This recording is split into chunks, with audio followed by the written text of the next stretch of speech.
तो मुझे ये बताएं कि उसने खुद से तो ऐसा बोला ही नहीं है, खुद से तो अपनी ज़ात की तरफ तो उस चीज़ को उसने मंसूब ही नहीं किया, तो आप उसकी ज़ात पर ये 295 सी कैसे लगा सकते हैं? ये इस केस का मैं कहता हूं कि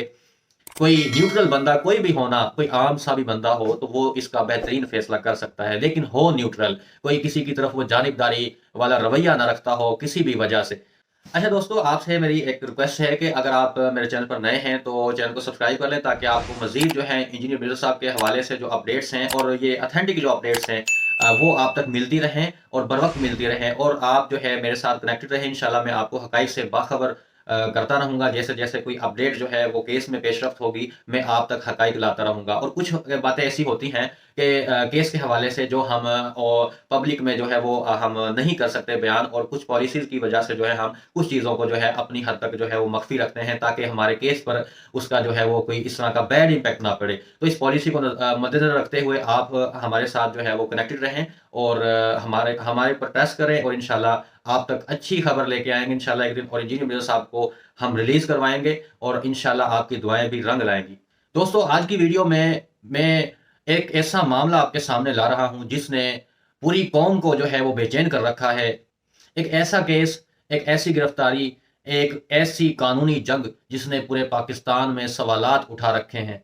जी हाँ, मैं बात कर रहा हूँ इंजीनियर मोहम्मद अली मिर्ज़ा के केस की, जिसके बारे में रोज़ नई कहानियाँ, नई अफ़वाहें और नए दावे सामने आ रहे हैं। लेकिन हकीकत क्या है, कानूनी हैसियत क्या है, और केस किस मोड़ पर खड़ा है? आइए लाते हैं आपके सामने हकीकत। नाज़रीन, इंजीनियर मोहम्मद अली मिर्ज़ा कोई आम शख्सियत नहीं, बल्कि एक ऐसा नाम है जो दुनिया भर में मजहबी मुबासों, तहकीक और इल्मी गुफ्तगू के हवाले से पहचाना जाता है। कोई कहता है कि केस बहुत संगीन है, कोई कहता है कि उन्हें टारगेट किया जा रहा है, और कोई कहता है कि ये सब एक प्लानिंग के तहत हो रहा है। और इस माहौल में अवाम ये समझ नहीं पा रहे कि असल हकीकत क्या है। तो आज मैं आपको वो बातें बताने जा रहा हूं जो इन तमाम अफवाहों को भी दूर करेंगी, और आपके सामने केस का जो असल रुख है वो भी वाजे करेंगी। तो दोस्तों, सबसे पहले बात करते हैं केस की कानूनी हैसियत की। तो इंजीनियर मोहम्मद अली मिर्जा के केस में जो दिफात लगाई गई है वो आम तौर पर उन केसेस में लगाई जाती हैं जो मजहबी तनाज़ात के केसेस होते हैं। लेकिन बात यह है कि हर दिफा की अपनी वैल्यू होती है, अपनी एक हैसियत होती है, और अपनी एक पोजीशन होती है। यहाँ एक अहम बात समझना इंतहाई ज़रूरी है कि हर दिफा का अपना स्टेटस, अपनी नोयत और अपनी लीगल वैल्यू होती है। लेकिन ये दिफा का लग जाना ही सजा का जो है, सजा की दलील नहीं होती कि एक दिफा अगर लग गई है एफआईआर में तो उसके मुताबिक सजा होगी, ये जरूरी नहीं होता। देखें, असल चीज होती है सबूत, शहादत, गवाहों के बयानात, और सबसे बढ़कर होता है वो मवाद। मवाद दोनों तरफ से पेश किया जाता है कोर्ट्स में। मुदई जो है वो उस पर बर्डन ऑफ प्रूफ होता है, तो वो अपने इल्जाम जो उसने लगाया होता है उसको साबित करने के लिए मवाद पेश करता है, कोर्ट को देता है कि इस मवाद की बिना पर जो है ना हमने ये मुकदमा दर्ज करवाया है, और ये सेक्शन जो है उस बिना पर ये लगी है। अब कोर्ट ने वो जांच पड़ताल करके वो फिर कोर्ट डिसाइड करती है आया कि जिस मवाद की बिना पर ये सेक्शन लगाया गया, ये जो 295C है, आया कि उस मवाद की बिना पर ये अट्रैक्ट करता है या नहीं करता। उसके बाद उसके अलावा दूसरी तरफ से मवाद होता है जो डिफेंस काउंसिल जो है वो कोर्ट में प्रोड्यूस करता है अपने दिफा के लिए, अपने मुक्कल के दिफा के लिए। तो बात यह है कि दोनों तरफ से उस सारे जो सब्सटेंशियल एविडेंसेस होती हैं सबको देखते हुए जज जज साहब ने ये डिसाइड करना होता है जांच पड़ताल के बाद, आया कि ये जो दिफा लगी हुई है, ये जो इल्ज़ाम है वो किस हद तक जो है वो साबित होता है या नहीं होता है। और दूसरी बात, जो सेक्शन उसमें लगाया गया है, जो इल्ज़ाम लगाया गया है, आया कि वो इल्ज़ाम बनता है या नहीं बनता। अच्छा, ये बात इल्ज़ाम बनता है या नहीं बनता, इसके बाद ये मरहला इसके बाद आता है साबित करने का। तो उसको अगर इल्ज़ाम उस पर जो लगाया गया है वो बनता भी है, तो फिर उसमें वो सारा कुछ गवाह और शहादतें और ये सारा कुछ रिकॉर्ड जो है वो पेश करना होता है, फिर उसको साबित भी करना होता है। तो बात यहीं खत्म नहीं होती। लेकिन जो ये इंजीनियर मिर्जा साहब का केस है, इसमें ये है कि जो उन पर ये 295C का जो सेक्शन लगाया गया है, ये सिरे से बनता ही नहीं है। और ये जो मरहला है इस केस में, ये अभी जो है ना होने वाला है। उसकी जांच पड़ताल जो है वो अब हाई कोर्ट जो है, हाई कोर्ट बेल अलाउ करने से पहले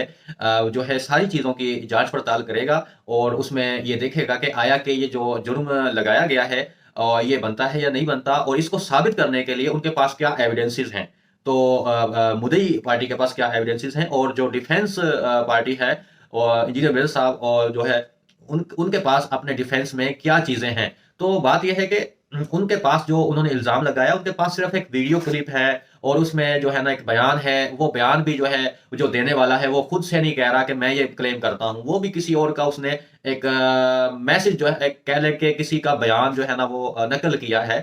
میں کہتا ہوں کہ کسی کے بارے میں بتایا ہے کہ یار وہ بندہ جو ہے نا ایسا سوچتا ہے یا ایسا کہتا ہے یا بلیف یہ رکھتا ہے، تو مجھے یہ بتائیں کہ اس نے خود سے تو ایسا بولا ہی نہیں ہے، خود سے تو اپنی ذات کی طرف تو اس چیز کو اس نے منسوب ہی نہیں کیا، تو آپ اس کی ذات پر یہ 295C کیسے لگا سکتے ہیں؟ یہ تو اس پر لگتے ہی نہیں ہے، اس کے بعد کا یہ مرحلہ ہے کہ اس کو ثابت کرنا ہوتا ہے انہوں نے کہ یہ جو ہے واقعی اس نے گستاخی کی ہے نہیں کی۔ تو بات یہ ہے کہ یہ کیس بیس لیس ہے، اس میں جب حقائق تک پہنچیں گے جو ہمارے کورٹ ہے وہ اس کو جو ہے نا 295C کو ویسے ہی جو ہے نا وہ ریموو کر دیں گے، اس میں ایسا کچھ نہیں ہے۔ اور دوستو اس کیس کے حوالے سے جو لیٹسٹ اپڈیٹ ہے وہ یہ ہے کہ انجینئر مرزا صاحب کی جو لیگل ٹیم ہے اس نے تمام قانونی تقاضے پورے کرتے ہوئے اپنے تمام جو مواد ہے وہ وہ سامنے رکھتے ہوئے اور درخواست ضمانت ہائی کورٹ میں، راولپنڈی ہائی کورٹ میں جو ہے وہ دائر کر دی ہے، اور دسمبر کے فرسٹ ویک میں وہ ہیئرنگ کے لیے مقرر بھی ہو چکی ہے، لیکن ایگزیکٹ ڈیٹ جو ہے میں کچھ پالیسیز کی وجہ سے آپ تک جو ہے نا وہ آپ کو نہیں بتا رہا فی الحال۔ اچھا، اس کیس میں جو ہے نا سب سے زیادہ جو سوال اٹھتا ہے وہ یہ ہے کہ کیا کیس کافی مضبوط ہے، اور کیس ان کے خلاف جو الزام ہے وہ ثابت ہو سکتا ہے؟ کیا جو ثبوت ہیں وہ کافی ہیں ان کے خلاف اس الزام کو ثابت کرنے کے لیے؟ اچھا دوستو، آپ سے میں یہ کویشچن کرتا ہوں، آپ کمنٹ سیکشن میں اپنی رائے دیں کہ آپ اس کیس کو کس نظریے سے دیکھتے ہیں؟ آپ کی نظر میں جو ان پر ایلیگیشن لگایا گیا ہے انجینئر مرزا صاحب پر، وہ کس حد تک غلط ہے یا کس حد تک درست ہے؟ اور آپ کی عدالت میں اگر یہ فیصلہ آپ کو ہم دیں تو آپ اس کا فیصلہ کیا کریں گے، اور آپ اس کیس کو کس نظریے سے دیکھتے ہیں؟ حالانکہ یہ ایک اوپن شٹ کیس ہے، ساری عوام کے سامنے ہے، سارے لوگوں کے سامنے ہے، اس لیے اس کیس کا میں کہتا ہوں کہ کوئی نیوٹرل بندہ کوئی بھی ہونا، کوئی عام سا بھی بندہ ہو تو وہ اس کا بہترین فیصلہ کر سکتا ہے، لیکن ہو نیوٹرل، کوئی کسی کی طرف وہ جانبداری والا رویہ نہ رکھتا ہو کسی بھی وجہ سے۔ تو دوستو، اس ویڈیو میں آپ کے سامنے میں نے یہ تمام حقائق رکھے، اور انجینئر مرزا صاحب کی جو لیگل ٹیم کی اب تک کی کارروائی ہے اور لیٹسٹ اپڈیٹ بھی میں نے آپ کے سامنے بیان کی، اور انشاءاللہ مزید جو ہے نا میں آپ کے سامنے اپڈیٹس لاتا رہوں گا۔ تو میرے چینل کو سبسکرائب کر لیں تاکہ آپ کو بر وقت جو ہے لیٹسٹ اپڈیٹ ملتی رہے، اور ویڈیو کو لائک کر دیں اور کمنٹ سیکشن میں اپنی رائے کا اظہار ضرور کریں، اور ویڈیو کو شیئر کر دیں تاکہ تمام جو حقائق ہیں اور یہ سوالات اس طرح کے جو جنم لیتے ہیں لوگوں کے ذہنوں میں، ان کا جواب ان کو مل جائے اور لوگ حقائق سے جو ہے نا باخبر ہو سکیں۔ تو دوستو، اب تک کے لیے جو ہے میں آپ سے اجازت چاہتا ہوں، انشاءاللہ ملتے ہیں نیکسٹ ویڈیو میں نیکسٹ اپڈیٹ کے ساتھ۔ اللہ حافظ، اللہ